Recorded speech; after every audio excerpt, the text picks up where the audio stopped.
কেমন আছেন বন্ধুরা? আশা করি আপনারা সবাই প্রচণ্ড গরমে ভালো আছেন এবং সুস্থ আছেন। আমরাও ভালো আছি এবং সুস্থ আছি। আজকে আমি আপনাদের সঙ্গে শেয়ার করব কাঁচা আমের জেলি রেসিপি। বন্ধুরা, এখন তো বাজারে প্রচুর পরিমাণে কাঁচা আমও পাওয়া যাচ্ছে, আর জেলিটা তৈরি করা একদম সহজ। বন্ধুরা, একবার দেখলে আপনারা বানিয়ে নিতে পারবেন, আর একবার বানালে 6 মাস পর্যন্ত নর্মাল ফ্রিজে আপনারা সংরক্ষণ করে রাখতে পারবেন। বাজার থেকে কিনেও খাওয়াতে হবে না আপনাদের বাচ্চাকে। তো চলুন বন্ধুরা, রেসিপিটা শুরু করা যাক। এই রেসিপিটা তৈরি করার জন্য আমি 3টে আম নিয়েছি। এই 3টা আম হলে আমার হয়ে যাবে। আমি এক্ষুনি আমগুলো গাছ থেকে ভেঙে নিয়ে এসেছি, দিয়ে ধুয়ে নিয়েছি। প্রথমে আমি আমের খোসা ছাড়িয়ে নেব।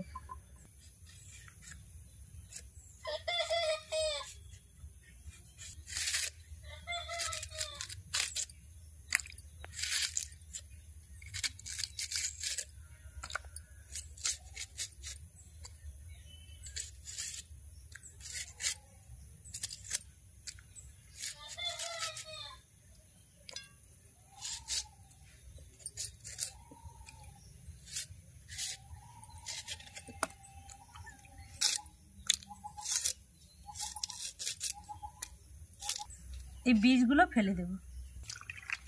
এবার আমগুলোকে ধুয়ে যেই কড়াতে সেদ্ধ করব সেই কড়াতে তুলে নেব।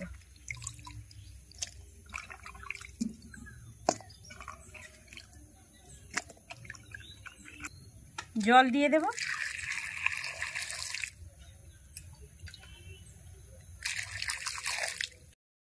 উনুন জ্বালিয়ে নিয়েছি। এবার কড়া বসিয়ে দেব, দিয়ে ঢাকনা দিয়ে দেব।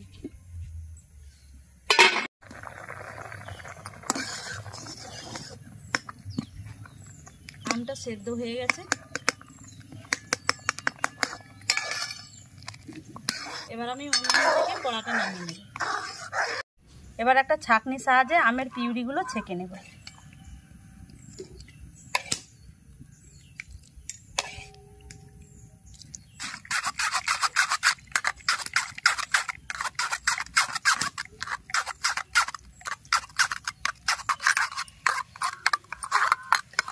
বন্ধুরা, আমি ছাঁকনির সাহায্যে ছেঁকে নিয়েছি। আপনারা চাইলে মিক্সারে ব্লেন্ডও করে নিতে পারেন। এবার এগুলো ফেলে দেব।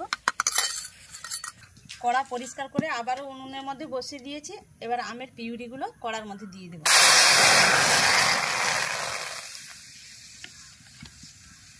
এবার আমি দিয়ে দেব এই বাটির 2 বাটি চিনি।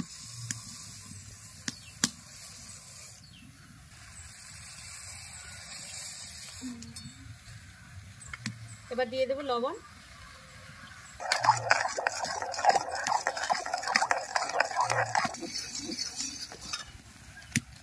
এবার দিয়ে দেব সবুজ কালারের ফুড কালার, অল্প একটু জলের মধ্যে মিশিয়ে নিয়েছি, দিয়ে দেব।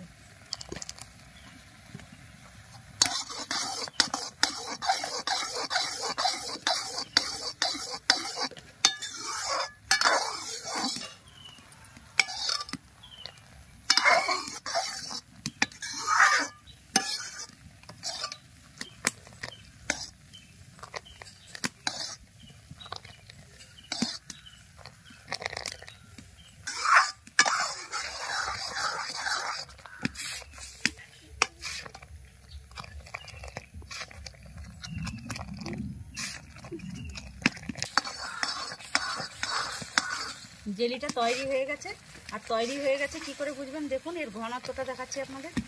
এইভাবে ঘনত্ব হয়ে গেলে তাহলে ভাববেন যে জেলিটা তৈরি হয়ে গেছে। এবার আমি নামিয়ে নেব।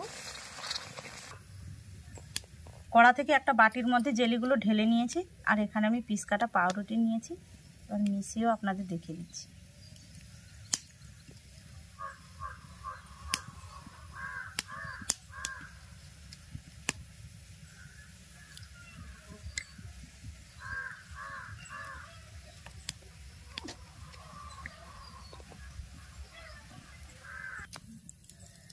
পাউরুটিটা কেটে দেখালাম, দেখুন কত সুন্দর লাগছে ভেতরটাও।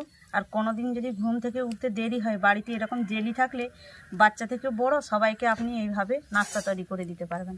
আজকের মতো এখানে বিদায় নিচ্ছি বন্ধুরা। আবার দেখা হবে পরবর্তী একটি রেসিপির সঙ্গে।